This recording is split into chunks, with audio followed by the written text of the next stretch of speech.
കള്ള തെരിയക്കത്ത് എന്ന് പറഞ്ഞാൽ എന്താണ്? ഇവിടെ പല കള്ളന്മാരും ശേഖന്മാരായി ചമഞ്ഞുകൊണ്ടിരിക്കുന്നത്. ഓരോ കള്ളന്മാരൊപ്പം ഓരോ ശൈത്താൻ ഉണ്ടാവും. അപ്പം ആ ശൈത്താൻ എന്താവും എന്നറിയോ, അവരിലേക്ക് ആകർഷിക്കാൻ പറ്റിയതായ പലതും ശൈത്താൻ നടത്തിക്കൊണ്ടിരിക്കും. അപ്പം അങ്ങനെയുള്ളൂ. ഒരുത്തൻ്റെ അടുത്ത് നമ്മൾ ചെന്നാൽ അവൻ അവനെ പരിശോധിക്കാനാണ് നമ്മൾ പോണെന്ന് നിൽക്കുക. എന്നാൽ നമ്മളെ ശൈത്താൻ അവൻ്റെ ഒപ്പമുള്ള ശൈത്താനിക്ക് വിവരം കൊടുക്കും. ഇതാ ഒരിടത്തം വരുന്നുണ്ട്. ഈ ശൈത്താനിക്ക് വലിയൊരു ടെലികമ്മ്യൂണിക്കേഷൻ ഉണ്ട്, അവർക്ക് വലിയ വാർത്താ വിതരണ വകുപ്പും ഒക്കെ ഉണ്ട്. അത് നമ്മൾ മനസ്സിലാക്കണം.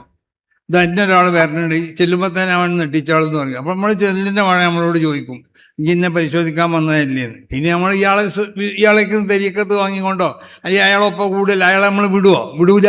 കാരണം നമ്മളെ മനസ്സിലുള്ളതല്ലേ ഓൻ പറയണത്.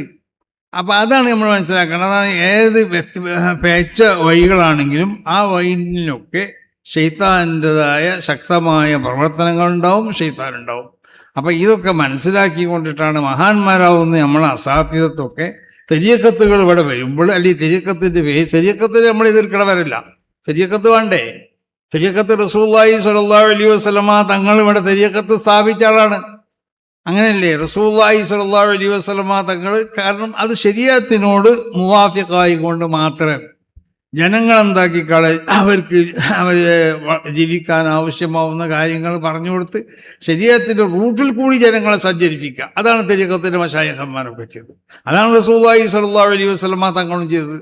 അന്ന് തെരീഖത്ത് എന്നുള്ളൊരു പ്രത്യേക പേരിൽ അത് അറിയപ്പെട്ടില്ല എന്ന് മാത്രം. അതിനാൽ തെരീഖത്ത് റസൂലുള്ളാഹിൻ്റെ കാലഘട്ടത്തിലുണ്ടായിരുന്നു. അപ്പം തെരീഖത്ത് അത് ശരിയാവുന്ന ഏത് തെരീഖത്തുകളുണ്ടോ ആ തെരീഖത്തുകളൊക്കെ നമ്മൾ അംഗീകരിക്കേണ്ടവരാണ്. അതോടുകൂടി പല കള്ളന്മാരും തെരീഖത്ത് എന്നുള്ള പേരിൽ വിലസുന്നുണ്ട് ഇവിടെ.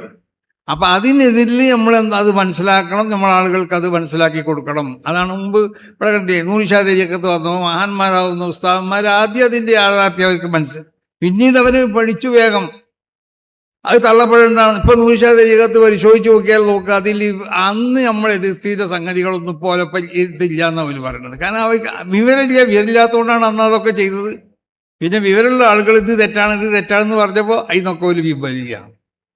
അപ്പം അതുകൊണ്ട് ഒരു ഷെയ്ഖ് വരുമ്പോൾ ആ ഷെയ്ഖ് എങ്ങനെയാവണം, ആ ഷെയ്ഖിൻ്റെ സ്വഭാവം എന്താവണം, ഷെയ്ഖിനുണ്ടാവേണ്ട ഗുണങ്ങൾ എന്തൊക്കെയാണ്, അത് ഷെയ്ഖൊക്കെ ഉവല്ലതി അഖ്റജക ബിൻ സിജിനില്ലവാന്ന തടിയുടെ ഇച്ഛയിൽ നിന്ന് നിന്നെ രക്ഷപ്പെടുത്താൻ കഴിയണം. ഒമാസാല യജ്ലു മിർആത ഖൽബിക തതജല്ലാ ഫീഹി അദ്വാറു റബ്ബിക എന്ന റബ്ബിൻ്റെ പ്രഭകൾ നിന്റെ ഹൃദയത്തിൽ അവതരിപ്പിക്കപ്പെടാൻ പറ്റുന്ന നിലയ്ക്ക് നിന്റെ ഹൃദയത്തെ കടഞ്ഞു ശുദ്ധീകരിക്കാൻ ഷെയ്ഖിന് കഴിയണം. അതാണ് യഥാർത്ഥത്തിൽ ഷെയ്ഖ് എന്ന് പറഞ്ഞത്. അപ്പം കാണുന്ന എല്ലാവരൊപ്പം തന്നെ പലരൊപ്പം ശൈത്താനുണ്ടാവും. അങ്ങനെ എല്ലാവരൊപ്പം കൂടാൻ പാടില്ല. അതുകൊണ്ടുള്ള റസൂൽ പറഞ്ഞത് നിങ്ങൾ അങ്ങനെ അതേറ്റ് കൂടണ്ട. അങ്ങനത്തെ എല്ലാ കള്ളന്മാരെ കൂടുകയല്ല നമ്മൾ വേണ്ടത്. നമ്മൾ ചെയ്യേണ്ടത് എന്താണെന്ന് ചോദിച്ചാൽ ശരിയായ മഹാന്മാരാവുന്ന നമുക്ക് സാലിഹ്യങ്ങളാണെന്ന് നമ്മൾ മനസ്സിലാക്കണം. മഹാന്മാരാവുന്ന അയിമ്മത്ത് മശായിഖന്മാർ അവർ കാണിച്ചെന്ന് തെരീഖത്ത് ഇവർക്കൊക്കെ ഇമാം മാലിക് തങ്ങൾക്ക് തെരീഖത്തിലിരുന്നു, അപ്പോൾ ഇമാം തങ്ങൾക്ക് തെരീഖത്തിലിരുന്നു, ഇമാം ഷാഫി തങ്ങൾക്ക് തെരീഖത്തില്ലേ, ഇവർക്കൊക്കെ തെരീഖത്തുണ്ടായിരുന്നു.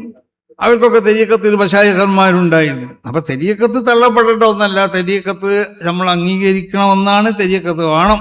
മനുഷ്യൻ്റെ ജീവിതത്തിൽ ഒരു മഹാനാവുന്ന ഷെയ്ഖുമായിട്ട് ബന്ധപ്പെട്ടുകൊണ്ട് പോകുക എന്നുള്ളത് അത് അവൻ്റെ ജീവിതത്തിൽ അവൻ നിയന്ത്രിക്കപ്പെടാൻ ആവശ്യമാണ്.